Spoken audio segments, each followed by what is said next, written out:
다음 메뉴는 이제 딸기 크림티입니다. 얘가 제일 오늘 만드는 공정 중에 가장 간단한 친구라고 볼 수 있는데,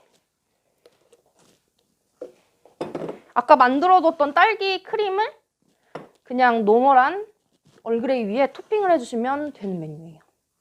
얼그레이를 진하게 저도 우려놨고요.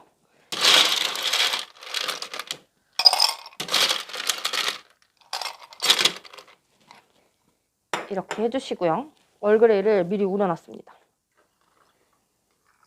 오늘 넣어주시고요.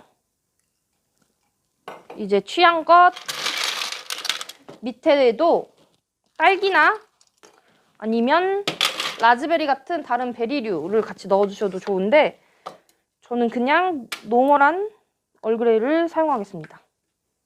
노멀한 얼그레이 쓰고 이 밑에 딸기를 좀 몇 개 같이 넣을게요. 소량 넣어주시면 좋겠죠. 딸기 다이스도 좋고요. 이런 휠도 좋고요. 사용하시기 편한 크림 쓰시면 될 것 같습니다. 그 다음에 아까 미리 만들어놨던 딸기 크림을 토핑하면 끝나는 아주 간단한 메뉴입니다. 저는 아까 말씀드렸던 것처럼 일부러 블렌더로 치는 크림들은 좀 단단하게 쳤거든요. 취향에 따라서 묽게 쳐주셔도 상관은 없어요. 근데 저는 왜 이렇게 좀 단단하게 쳤냐 하면, 이제 여기에 동결 건조 라즈베리를 같이 뿌려서 약간 스푼이랑 같이 제공해서 식감까지 좀 가져갈 수 있는 형태로 좀 준비를 했어요. 그래서 뭐 이런 식으로 해주시면 메뉴는 간단하게 완성입니다. 이렇게 되겠죠? 이 메뉴도 당연히 따뜻하게 가능하고요. 뭐 취향에 따라서는 라떼로도 밀크티로도 좀 변경해서 쓰실 수도 있겠죠? 어떠세요? 잘 보이시나요? 이 딸기 크림은 제일 추천드리는 건, 이제 딸기가 계속 요새 좀 저렴하잖아요. 거의 끝날 때가 되어서. 그래서 메뉴들을 보면 딸기 와플, 뭐 딸기 크로플, 딸기 허니브레드 이런 식으로 개인 카페에서 많이들 판매하고 계시더라고요.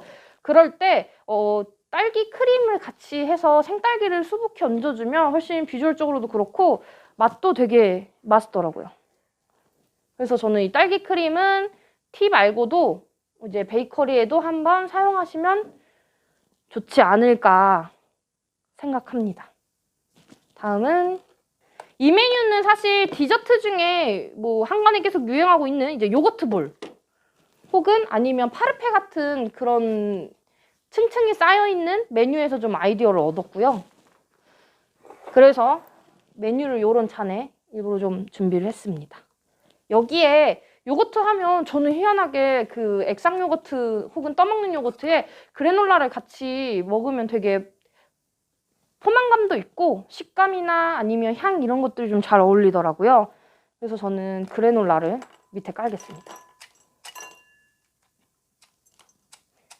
그래놀라 대신에 뭐 추천해드리면, 사실 케이크 시트처럼 이제 뭐 제누아즈죠. 제누아즈인데 이제 뭐 구하기가 어렵다 하시면 카스테라 같은 것들을 좀 잘라서 얹어주셔도 좋고요. 아니면 뭐 그 레이디 핑거 쿠키 같은 것들도 잔 사이즈에 맞게 잘라서 밑에 깔아주시면 크림이 들어가서 촉촉하게 좀 디저트처럼 떠서 먹을 수가 있더라고요. 그래서 아까 만들어놨던 요거트 크림을 얹겠습니다. 요거트 크림을 이렇게 얹어주세요. 요거트 크림을 얹어주고요. 여기에 저는 그래놀라는 한 번 더 깔 거예요. 만약에 우리 딸기 우유랑 이런 거 해서 생딸기 많이 써요 하시는 분들은 이제 2층에는 뭐 딸기를 얹어준다거나 하는 방법이 있을 수도 있겠죠?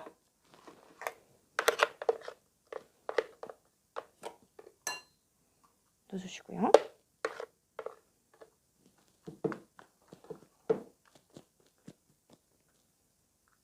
요거트 크림 다 얹었고, 이건 잠시 옆으로 빼두고 이제 딸기 스무디를 갈겠습니다. 딸기 스무디 만드는 방법은 뭐 어렵지 않습니다. 저는 생딸기가 있어서 생딸기를 넣고 갈 거고요. 냉동 딸기 안 되나요? 가당 딸기 안 되나요? 질문들 많은데 가능합니다.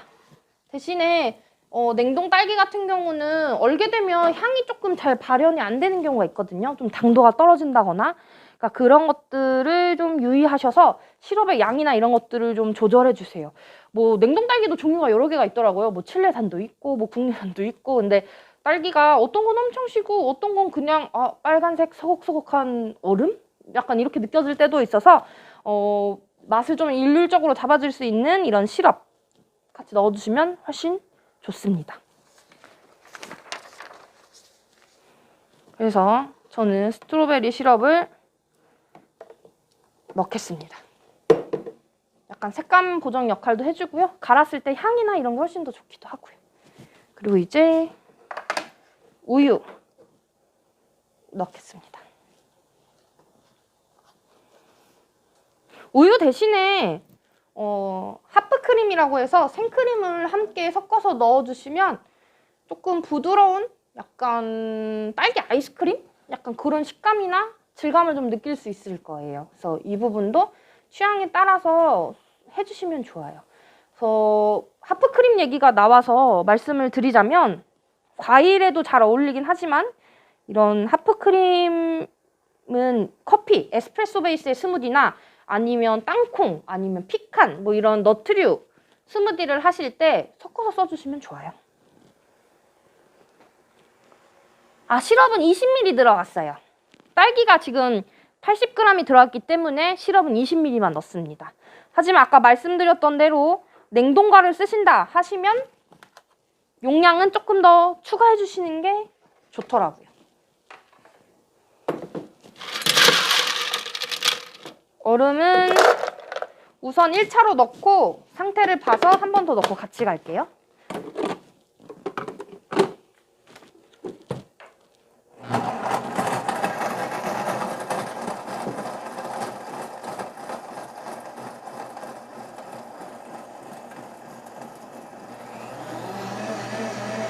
스무디의 농도도 사실 많이들 물어보세요. 너무 단단하면 스트로우로 드시기가 안 좋고 그렇다고 또 너무 묽으면 녹은 듯한 느낌이 나서 어느 게 맞는지 모르겠다라고도 많이 물어보시는데 저는 개인적으로 살짝 묽은 게 좋은 것 같아요. 아무래도 이 스무디 때문에 스푼이 달린 스트로우를 쓸 수는 없잖아요. 그래서 드시기 편하게 조금 적당히 묽은 그 정도의 농도가 좋은 게 아닐까 생각합니다.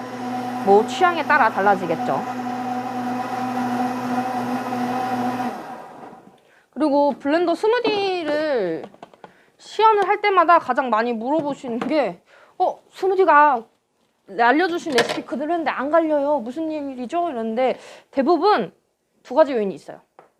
제빙기에 따라서 이제 얼음도 다르고 하니까 다를 수 있는데 당이 부족하거나 또 같이 계량을 했다고 하지만 손실이 생길 수가 있거든요. 뭐 펌프를 쓰시면 이제 누르는 속도나 압력 이런 차이도 있을 텐데 그런 경우가 있고 두 번째는 얼음을 똑같이 넣는다고 넣으셨는데 그게 잘 안 될 때가 있어요. 그람 쟀는데요 이랬는데도 컨디션마다 조금씩 다르더라고요.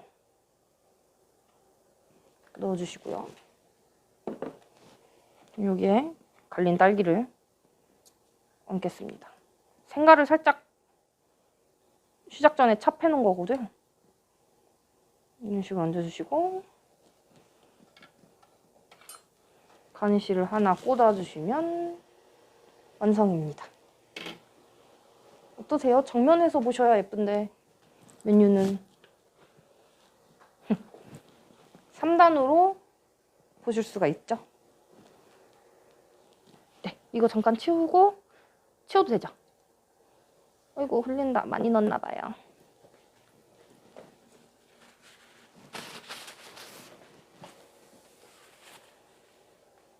묽은 스무디가 그쵸? 저만 좋아하는 게 아니었어요.